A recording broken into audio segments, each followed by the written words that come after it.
Well,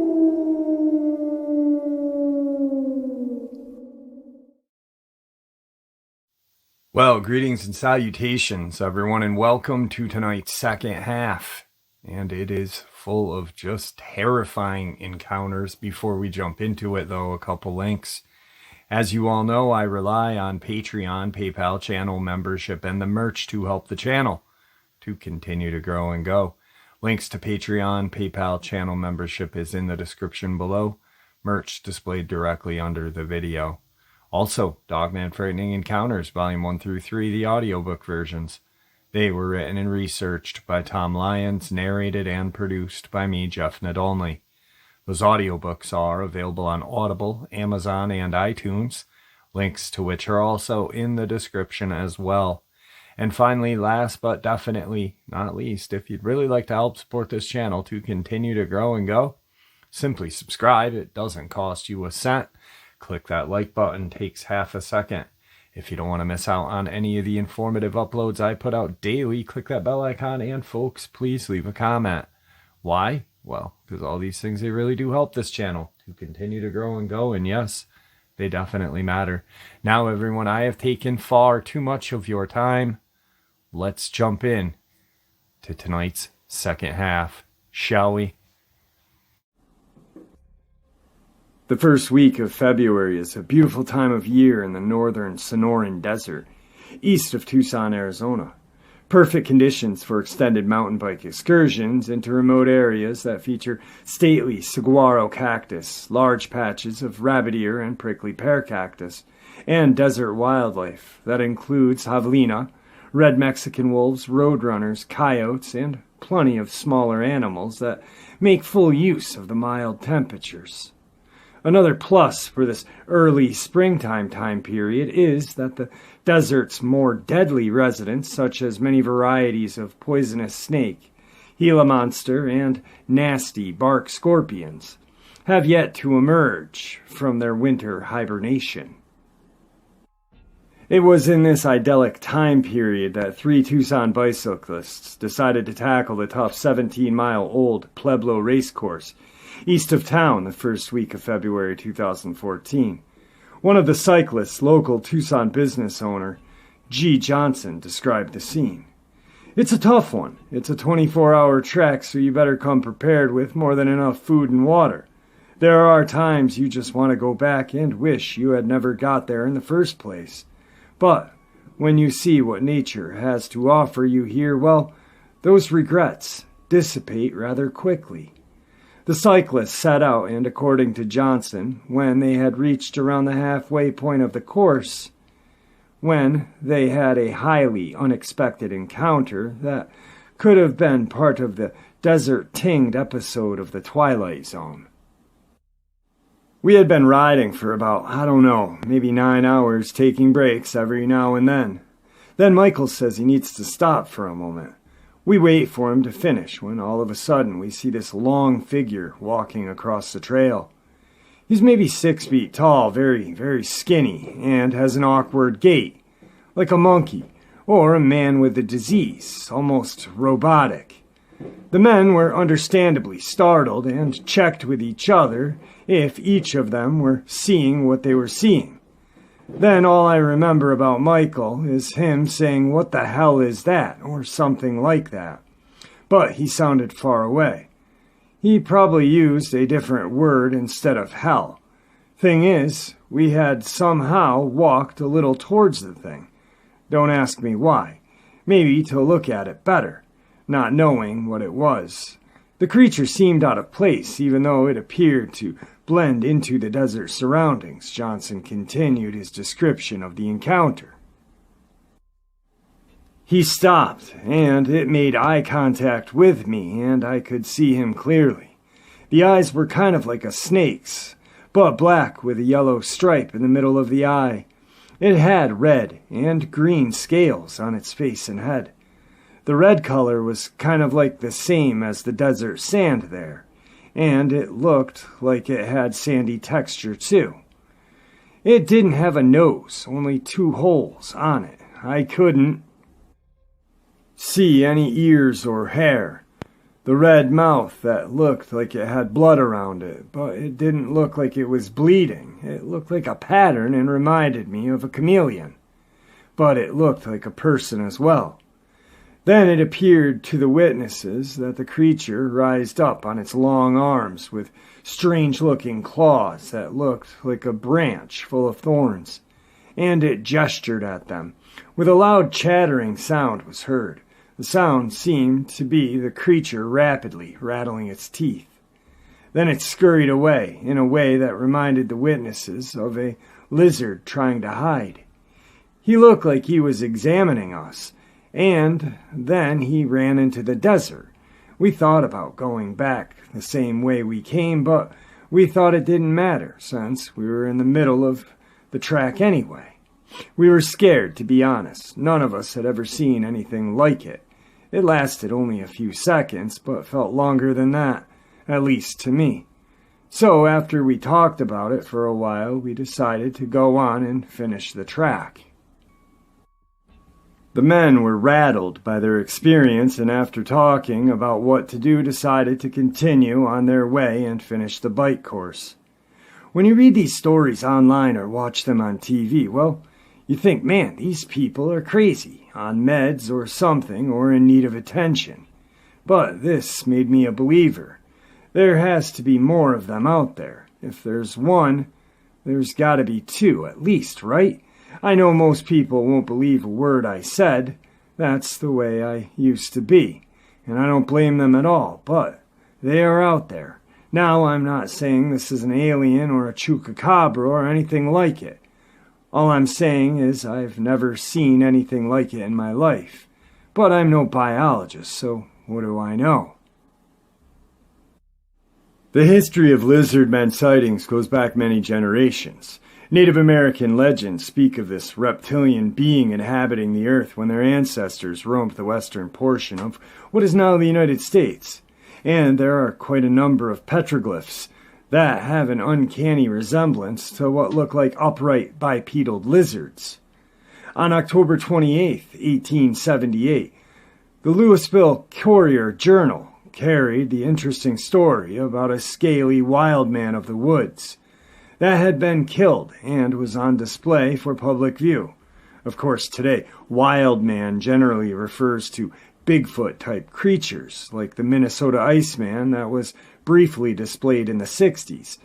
But this 19th century version was described as being about 6 feet tall with large eyes and covered with scales. The strange being was viewed by hundreds of curious and somehow disappeared in history, never to be seen again. The California Lizard Man.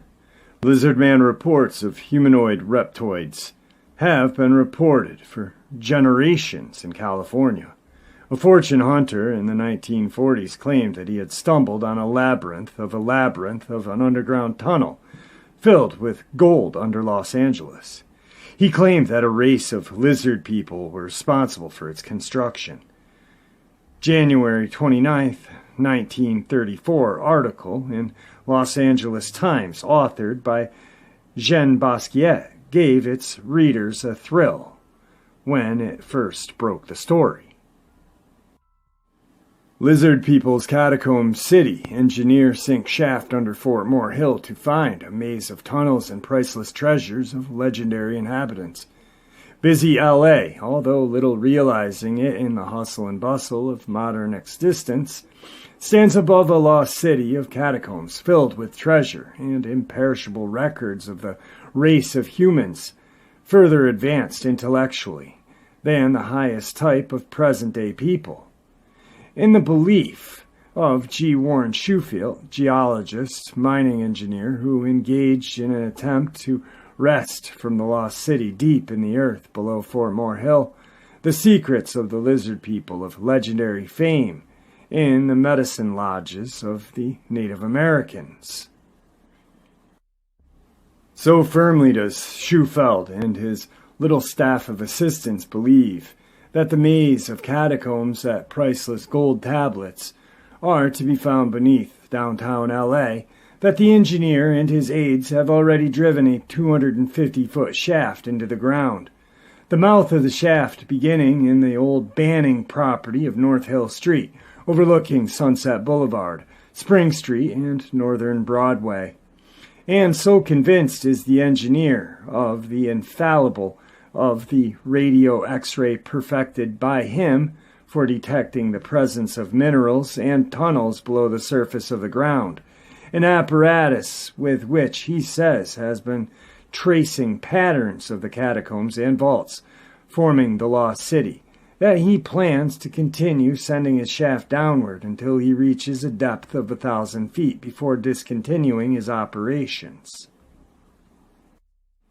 Shufelt learned of the legend of the lizard people after his radio X-ray had led him over an area extending from the public library on West 5th Street to the Southwest Museum on Museum Drive at the foot of Mount Washington.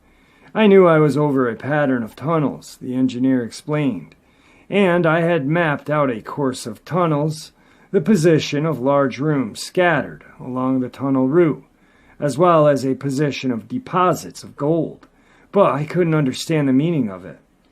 Then Shufelt was taken to Little Chief Greenleaf of the Medicine Lodge of the Hopi Indians in Arizona, whose English name is Al Macklin.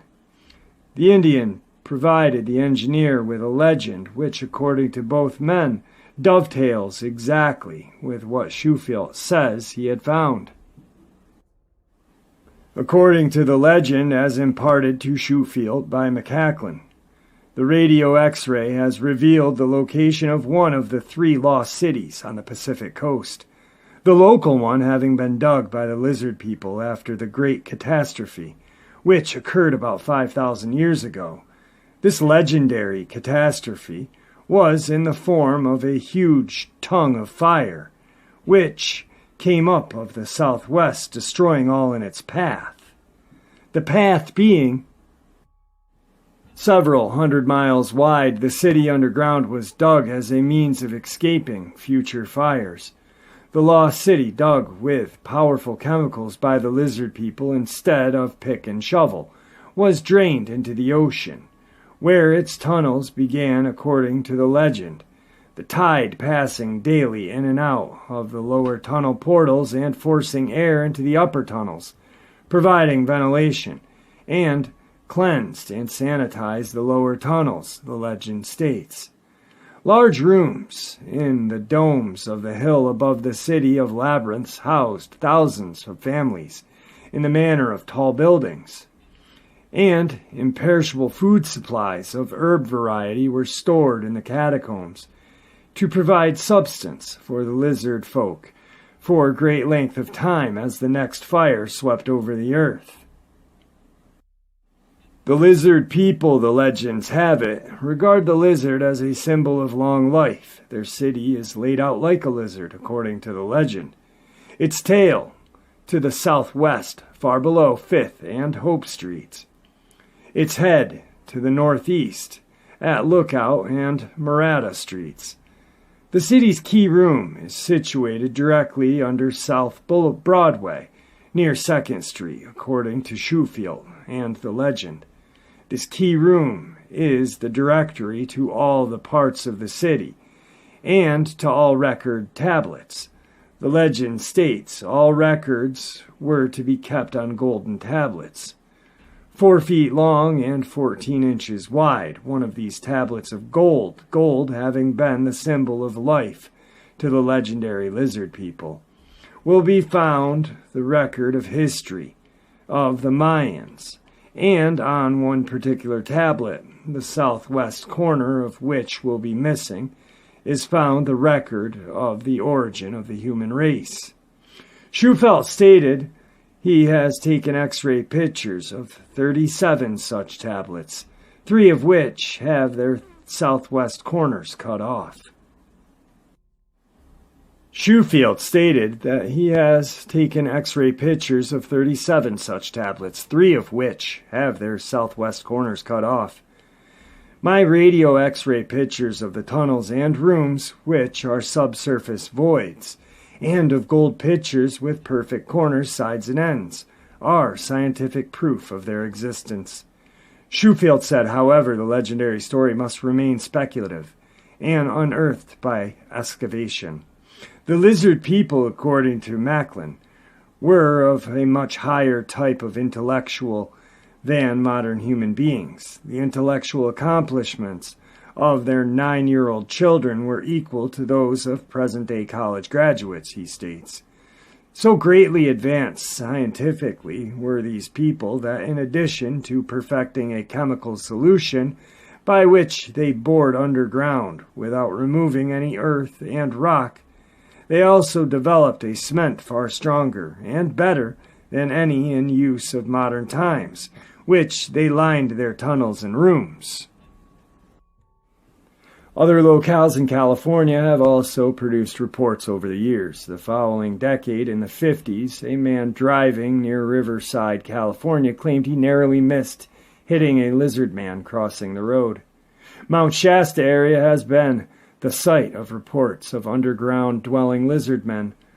Other Southern California stories also mention human-like reptilians, including some that sound like large, upright iguanas that are often associated with caves and tunnels. There are also reports of water-dwelling lizard type that are said to live in Lake Eleanor, described as having spines running the length of their spine and an extremely shy disposition. These creatures are reported of water monsters and spiny-backed water lizards. Native American legends and some Vogger reports have also surfaced in the lower Colorado River, but no rumors have any documentation to substantiate them to my knowledge. The Black Mountain Reptilian Encounter. Now, desert encounters with so-called lizard men that lurk in the secret around the world are rare, but they are occasionally reported. Case in point. In 1977, Sherry Hinkle lived on the outskirts of Henderson, Nevada, and she recalled a strange encounter reported by her 13-year-old son Mark and a friend who were exploring near the slopes of Black Mountain. That is home to many TV, radio, and communication towers that feed the Las Vegas region. The area is dotted with abandoned mines and caves, and the place was off limits to the boys. But boys being boys, they decided to explore the area anyway, according to Hinkle. They hiked maybe the scant 1 mile across the desert and climbed the little hills in front of Black Mountain. On the backside of one of those little hills, Mark and Harry located a cave. They had to squirm into the narrow opening and belly crawl through the cave to a larger room and turn on their small pocket flashlights. They saw a circular room, roughly 9 feet across. Near the back wall, they spotted a large, deeper hole. They found several large branches that someone had dragged a couple large branches about a mile from the closest tree and tossed the branches into the hole, creating a makeshift ladder to climb down into the lower pit. The pit was roomy, with a short annex. Occasional debris littered the rocky floor, like a tin can or two. A battered teen magazine perched on a small outcrop of rock that served as a shelf. The boys explored the main cave, then turned their attention to the short tunnel or annex and heard the sounds of voices and maybe the distant humming of machines. Intrigued by the thought of them mining nearby, the boys went deeper into the tunnel. On the far end, they found a rusty metal door, and near the door a strange metal rod. The 1-foot rod was lightweight and resembled aluminum, with a cap on one end and a few strange engravings on the other side. Startled, the boys heard the sound of guttural, harsh voices talking, and the certain sound of approaching footsteps. The boys became frightened by the strange vocalizations and hightailed it to their makeshift ladder, and headed out toward the cave entrance on the upper level. As they exited, they heard what sounded like the metal door opening, its old metal screeching. They crawled out of the tunnel opening and ran away from the cave entrance. Thinking they were safe, they breathed a sigh of relief. Without warning, they heard a loud, threatening growl. Harry and Mark looked back at the cave entrance, and to their horrified eyes they watched as a very large, greenish humanoid struggled to force his big body out of that narrow cave. The boys screamed and started running down the slope of the hill, running top speed. They didn't look back until they were near my yard. Now the two boys excitedly told Sherry of their encounter and produced the strange metal rod for her to examine. The rod was approximately 1.5 inches across, maybe a foot long, with a slight indentation at one end, and a plain gray cap on the other. I looked at the bizarre symbols engraved in the 3-inch section of the rod. It was just symbols of spirals, circles in different sizes, a few triangles, and a few unknown symbols. There were no levers or buttons, and the cap at the end didn't seem to move. The rod, with its professionally created symbols and smooth to the touch, I knew it was not a toy, but nothing I recognized. One would think that this would be the end of the encounter, but as it turns out, according to Hinkle, the lizard men wanted their rod back. After the excitement of the encounter, it was difficult to get Mark and her other 3 kids to bed. But after some convincing, they went to his bedroom to get the much-needed night's rest. Then the nightmarish events began. It must have been around 2 in the morning when Mark shook me, whispering harshly that someone was trying to get into his bedroom window. I hoped it was just a nightmare or his nerves were still on edge. Quietly, we slipped into his bedroom and listened to the sounds of scraping at the window's edge. He was not mistaken. In the light of the moon, I could make out a silhouette of head and shoulders of a man. I was alone with my 4 kids, no husband to protect us, so I grabbed my flashlight, suddenly tossing the curtains open to face this man. There was a glare from the flashlight on the window, but past the glare I could clearly see a large head with ridges on the top, other ridges on his cheekbones, and the glow of golden eyes. Mark and I stood still, unmoving. Both fear and shock kept us frozen. The lizard man didn't move either, his hand still poised in his attempt to pry the window open. His hand was large, with webbed, rough, gnarly-looking fingers with powerful claws. After a couple of minutes, not seconds, but long, agonized minutes, with our hearts pounding, I knew I had to do something.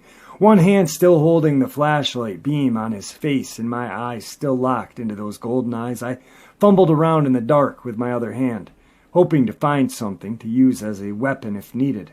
He glanced at my hand, looked back into my eyes. He turned his head a little, as if he was asking a question. He slightly opened his lipless lips, displaying 4 of his pointed teeth, and suddenly he turned and ran off into the desert. As with the vast majority of stories that feature physical evidence and accounts too strange to be believed, the frightened mother of 4 decided that the rod must be returned to the cave. Later in the morning, we decided the reason the lizard man was breaking into the house was to reclaim the metal rod. Mark and I hiked back to the cave and placed the strange rod beside the cave entrance. Of course, my first question would be, did they take any photographs or video of the rod, or attempt to shave off any of the metal for later analysis? This article doesn't mention any attempts to document their seemingly unbelievable account, but does mention hearing of other sightings of weird humanoid types in the area. We're given no dates, names, or descriptions. The Lizard Man of Scape Ore Swamp. The most sensational and well-known Lizard Man report was a series of sightings of what became known as the Lizard Man of Scape Ore Swamp, also the Lizard Man of Lee County. This East Coast version is a reptilian humanoid, thought to inhabit areas of swampland in and around Lee County, South Carolina. Some speculate that the creature also utilizes the sewers and abandoned tunnels in towns located near the swamp. The lizard man is generally described as being 7 feet tall, bipedal, and bulky, covered in dark hair and scaly lizard-like skin on its hands, feet, and face. It is said to have 3 toes on each foot and 3 fingers on each hand. The creature has an incredible degree of strength, more than capable of ripping into a car. A few witnesses have reported seeing a tail, although in the majority of cases a tail was not seen. Texas crypto hunter and researcher Lyle Blackburn has recently published an excellent book on the Scape Ore Swamp lizard man of South Carolina titled Lizard Man that details the various sightings and encounters of the strange reptilian being. The first official sighting of the creature was made by Christopher Davis, a 17-year-old, who claimed he encountered the creature while driving home from work late at night on June 29, 1988. Davis had stopped on the road bordering Scape Ore Swamp in order to change a tire, and as he was finishing, he heard a thumping noise from behind him. Turned around to see the frightening-looking creature running at him. He said the creature tried to grab at the car and then jumped on the roof as he tried to drive away. Davis swerved from side to side in an effort to throw it off the top of the car, but the creature managed to hang on for a distance. When he returned home, Davis found that his side view mirror was damaged and scratch marks was found on the roof. I looked back and saw something running across the field towards me. It was about 25 yards away, and I saw red, glowing eyes. I ran into the car, and as I locked it, the thing grabbed the door handle. I could see him from the neck down. The 3 big fingers, long black nails, and green rough skin. It was strong and angry. I looked in my mirror and saw a blur of green running. I could see his toes, and then he jumped on the roof of my car. I thought I heard a grunt, and then I could see his fingers through the side front windshield, where they curled around the roof. I sped up and swerved to shake the creature off. Davis went to the Lee County Sheriff's Office July 16, 1988, and filed a report with Sheriff Liston Truesdale after hearing of another similar encounter that had been reported. On the morning of July 14, 1988, deputies made their way to the residence of Tom and Mary Way, located in a small rural community known as Browntown on the outskirts of Bishopville, South Carolina. The couple showed the officers the vehicle they claimed had been mauled. The chrome molding had been torn away from around the fenders. The sidewall tires were scratched, the hood ornament was broken off, the antenna was bent, and upon closer inspection it appeared that parts of the molding had actually been chewed on, as if an animal had used its teeth to inflict the damage. The Ways pointed out the clumps of reddish-colored hair and muddy footprints that had been left all over the car. News of Sheriff Truesdale's visit spread around the neighborhood, and other locals came forward with their story. Truesdale told reporters later, "While we are looking over the situation, we learned that people in Browntown community had been seeing a strange creature about 7 feet tall with red eyes. Some of them described it as green, but some of them as brown. They thought it might be responsible for what happened to the car." Some other incidences. There were several additional reports of a large lizard-like creature in the months that followed the Davis sighting, and other incidences of unusual scratches and bite marks found on cars parked close to the swamp. Most of these are said to have occurred within 3-mile radius of Bishopville Swamp, which seemed to be the epicenter of the lizard man sighting and alleged activity. At the time, local law enforcement officials reacted to reports of the lizard man with a mixture of concern and skepticism, stating that a sufficient number of sightings had been made by reliable people for them to believe that something tangible was being seen, but also that it was more likely to be a bear than a lizard man. 2 weeks after Davis's sighting, the sheriff's department made several plaster casts of what appeared to be a 3-toed footprint, measuring some 14 inches in length. Blackburn mentions the media circus that erupted after the story was picked up by wire services. The Lizard Man stories enthralled the public, who reacted with a mix of skepticism, fascination, and curiosity.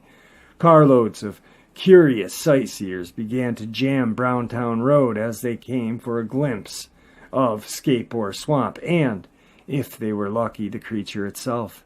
Traffic on the road was steadily from the morning to midnight, something local woodsmen say is a direct result of the sightings. The Item newspaper reported on July 20th, 1988.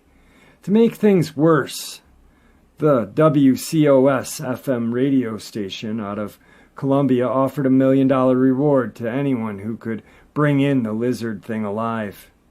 This not only attracted more outside attention, it also brought in scores of would-be hunters, who were often armed and dangerous. According to the Item article, 4 local friends, each about 20 years old, brought rifles and trucks to the bridge in effort to do a little sightseeing and maybe collect the reward. When asked if he would try to spare the creature and thus meet the main requirement of collecting the money, Tony White replied, "Damn straight, I wouldn't have to work a day in my life." Reporters, television crews, and photographers also began frequenting the area in growing numbers. As they fished for the Lizard Man, information from locals and shot rolls off of film to accompany their articles and features. The July 20th edition of the Press Courier reported, "The swamp was swamped with TV crews and other curious people hoping to catch a glimpse of the creature." Blackburn is still puzzled about these reptilian human sightings, and in his book Lizard Man mentions the possibility of these sightings may somehow be related to the swamp apes or Bigfoot. Beyond the standard explanations that perpetually swirl around most cryptid sightings, other more fantastic theories have been proposed by researchers for these Lizard Man cases. These are not specific to the Bishopville Lizardmen. Rather, they are intended to account for any and all scaly or otherwise reptilian humanoids. These theories include rare skin diseases, highly evolved dinosaurs, a race of intelligent subterranean reptilians, and even government conspiracies. Some of these may seem extreme in what many consider to be purely cryptozoological case, but perhaps this is due in part to the very concept of the Lizard Man, one that defies the basic rules of biology. It's not a stretch to theorize that Bigfoot, if real, is simply an undocumented humanoid, sharing traits of both ape and man, since it is presumably a creature that could naturally occur in nature.